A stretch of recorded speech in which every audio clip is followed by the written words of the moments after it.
দেশের বিভিন্ন স্থানে সভা সমাবেশ, মানববন্ধন সহ নানা ঘটনার আরও খবর থাকছে সৈয়দা সামিয়া তামান্নার রিপোর্টে।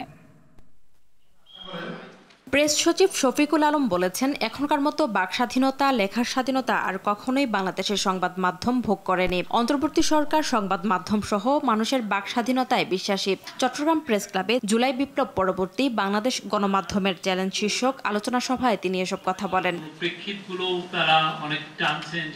বিএনপির কেন্দ্রীয় কমিটির সদস্য অ্যাডভোকেট রুহুল কুদ্দুস তালুকদার দুলু বলেছেন, অতীতে নাটোরের মানুষ তথা সারা বাংলাদেশের মানুষ চিকিৎসা সেবা পায়নি। বিএনপি ক্ষমতায় গেলে এদেশের গরিব মানুষের চিকিৎসা সেবার ব্যবস্থা করবে। নাটোর সদরের হযরত বহুমুখী উচ্চ বিদ্যালয় অ্যান্ড কলেজে গামা স্মৃতি সংস্থার প্রযোজনা ও ডাক্তার নাসিরউদ্দিন তালুকদারের স্মরণে বিনামূল্যে স্বাস্থ্যসেবা প্রদান অনুষ্ঠানে এসব কথা বলেন তিনি।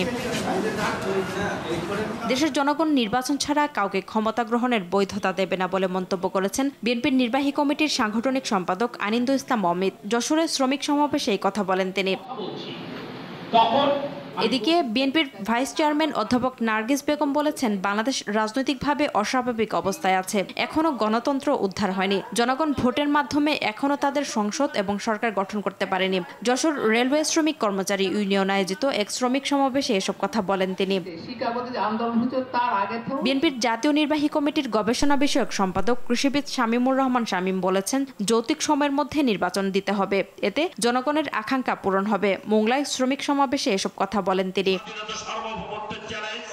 ফরিদপুর প্রেস ক্লাবে ভাঙ্গার শাহ মল্লিকদি এলাকাবাসীর আয়োজনে ভাঙ্গা উপজেলার শাহ মল্লিকদি গ্রামের আব্দুল ফয়সাল মোল্লা, আরাফাত মনি মোল্লার বিরুদ্ধে সন্ত্রাস, চাঁদাবাজি, আগ্নেয়াস্ত্র দ্বারা প্রাণনাশের হুমকির প্রতিবাদে সংবাদ সম্মেলন অনুষ্ঠিত হয়েছে। রাজবাড়ীর দৌলতিয়া ঘাটে পদ্মা নদী থেকে বিএনপির নামে অবৈধভাবে বালু ও মাটি উত্তোলন করায় ভাঙন সৃষ্টি ও চাঁদাবাজির প্রতিবাদে মানববন্ধন ও বিক্ষোভ করেছে গোয়ালন্দ উপজেলাবাসী। যশোর সদর উপজেলার রামনগর ইউনিয়নের ভাটপাড়া স্কুল ছাত্র তানভীর হাসান নিশান হত্যা মামলায় অভিযুক্ত রমজান ও নয়নের দৃষ্টান্তমূলক শাস্তি এবং ফাঁসির দাবিতে মানববন্ধন করেছে সর্বস্তরের জনগণ। জামালপুরের বকশীগঞ্জে দশানী নদীতে উপজেলা প্রশাসনকে বাধা অপসারণে বাধা দেয় 2 ব্যক্তিকে 6 মাস করে বিনাশ্রম কারাদণ্ড দিয়েছে ভ্রাম্যমাণ আদালত।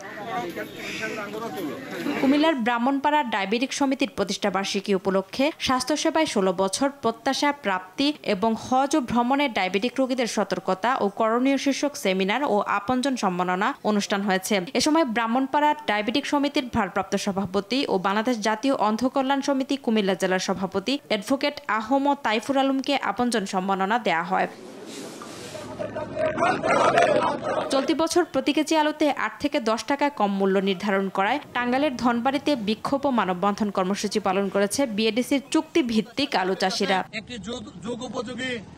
বৌদ্ধ পূর্ণিমা উপলক্ষে চট্টগ্রামে বাংলাদেশ বৌদ্ধ ভিক্ষু মহাসভার আয়োজনে বৌদ্ধ জয়ন্তী ও শান্তি শোভাযাত্রা হয়েছে। ঝিনাইদহের কালীগঞ্জ শহরের প্রবেশপথ যানজটমুক্ত ও সড়কে শৃঙ্খলা ফেরাতে শহরের মেইন বাসস্ট্যান্ডে অভিযান চালিয়েছে কালীগঞ্জ থানা পুলিশ। সুনামগঞ্জে সীমান্তের ওপার থেকে নানা কৌশলে চোরাচালানের মাধ্যমে নিয়ে আসা 97টি ভারতীয় গরু আটক করেছে বিজেপি। গত 2 দিনে পৃথক অভিযানে এসব গরু আটক করা হয়। ভোলায় ঘরে ঘরে গ্যাস সংযোগ, মেডিকেল কলেজ ও ভোলা বরিশাল সেতু নির্মাণের দাবিতে অবস্থান কর্মসূচি পালন করেছে সর্বস্তরের জনতা। নারী বিষয়ক সংস্কার কমিশনের কোরআন ও হাদিস বিরোধী প্রতিবেদন এবং কমিশন বাতিলের দাবিতে পটুয়াখালীতে বিক্ষোভ মিছিল সমাবেশ করেছে হেফাজত ইসলাম। এদিকে ঢাকা পটুয়াখালী কুয়াকাটা মহাসড়কের ভাঙা থেকে কুয়াকাটা পর্যন্ত 6 লেন প্রকল্প দ্রুত বাস্তবায়ন সহ 7 দফা দাবিতে মানববন্ধন কর্মসূচি পালিত হয়েছে। নোয়াখালীর সোনাইমুড়ি ও চাটখিল উপজেলায় ডাক্তার মুস্তাফা হাজেরা ফাউন্ডেশনের উদ্যোগে ফ্রি প্যারেন্টিং কোর্স অনুষ্ঠিত হয়েছে। পায়ে আঘাতপ্রাপ্ত এক বন্যপ্রাণীকে চিকিৎসা সেবা দিয়েছে বন বিভাগ। টাঙ্গাইলের গোপালপুরে বিএনপির vice chairman advocate Abdus Salam Pintu প্রীতি ফুটবল ম্যাচ অনুষ্ঠিত হয়েছে। সৈয়দা সামিয়া তামান্না, RTV।